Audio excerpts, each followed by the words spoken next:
Welcome back to Kamen Agito and review, not Kamen review episode number 186. Yes, I'm viewing Kamen Agito episodes 30-32.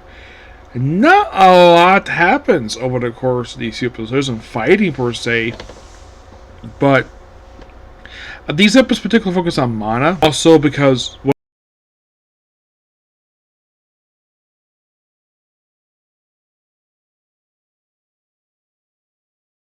her powers are that there is a possibility she may be the one to kill her father, despite the fact there's no evidence to support that. There's also a subplot here of Sagama trying to revive Ryu, who's been dead since episode 27. He does finally get resurrected in episode 32. He grants Mana the power to... Well, first, we briefly see the mysterious youth who... It seems as though, like, after a certain period of time, it's like I would say, like, right after, like, episode 20, it's like his role has been diminished at this point in time. He's like, I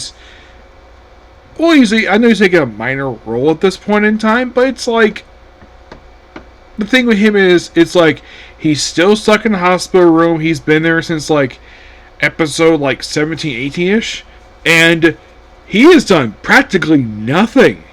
He's just watching. And of course, basically, to go into this Aspire Resurrect, basically bring back possibly Ryu. It says no, but he does grant the power to Mana, who does try to revive him. And interesting the fact he kept him in sort of like a freezer, and he opens a small door. Not like a morgue per se, but a morgue I've seen in footage. I've never been to a morgue myself. But a lot of the time I've seen morgues picked in fiction, usually they're like small, like cabinets just the size of the body itself, not like a mini freezer. The only time I kind of see anything like that is actually, I kid you not, and actually in Doctor Who. You're like, really? Where in Doctor Who have you seen that? The Doctor Who movie. The one released in 1990s had this too. I may discuss video on my Doctor reviews about that one. But that's the only one I could think of that had something like this. So it seemed like he failed, but turns out she actually succeeded in reviving him. Of course, Sagama gets out of that little cold plate he had been in, which apparently he picked him up in episode 29, and then he's sort of seen in 31 is still lying down, and he switched from that to a bed. And then he revives and starts fighting one of the lords.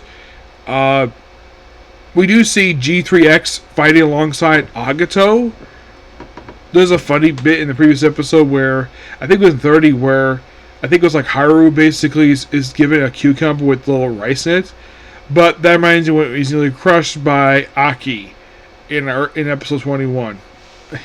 I'm like, interesting. So... By the way, the whole thing with the Lords, we have them fighting the Espers. Yes. One actually does succeed in killing one of them. Yes. The only ones we see in these three episodes is actually two. You're like, really? Two? Yeah, one is a Crab Lord. Yes. A Crab Lord who only appears in like 2 episodes. He's listed under the miscellaneous lords. And then there's a Orca Lord. Yes, an Orca Lord. And the fight with him starts episode 31 and continues in 32, but it does not wrap up there. Oh no, it does not. It is interesting though the fact that Gills is back. After he comes back to life in episode 32 after he got killed in episode 27. So it's like he was dead for a very short period of time. Yes. And that's kind of it, per se, to discuss here. It's like... Now, my original plan was to stop with episode... like, 32. But I said continue for a few more episodes, mainly because I didn't want to have, like, 19 left of Kamen Agito. So I'm just going to do 3 more. and then that's it. But that'll happen right after I do my Kamen Corner. I'll work on the last 3, and then officially be on my break from Kamen Rider Agito. But I'm going to do a few movies right after these episodes. I finish them up. Yep. But yeah, that's pretty much the particular video. Please be sure to like, comment, subscribe, turn notifications. Next up we have as a Kamen Corner, and then it's right back to Kamen Rider. Okay? Next video.